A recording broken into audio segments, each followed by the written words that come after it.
My name's Simon Gilmour and I'm a Senior Research Scientist at the Fonterra Research and Development Centre.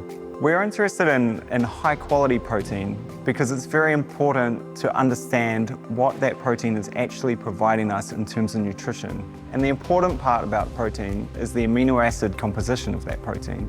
So we have protein quality scores such as the DS score, which is the Digestible Indispensable Amino Acid Score. This is a score where we see how many essential amino acids are contained in a protein.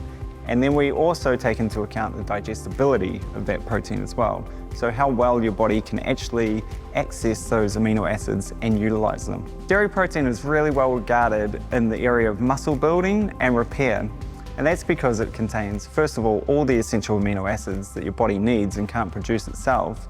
But in particular, it's the branched-chained essential amino acids that are really important for muscle building. So this is isoleucine, leucine, and valine. Of those three, leucine is really acting as the trigger to tell your body to start producing new muscle. And once that process starts, you need all the essential amino acids and other amino acids to complete the process of muscle building. If you don't have enough of those essential amino acids once the process of muscle building begins, then you'll be limited in how much muscle you can produce.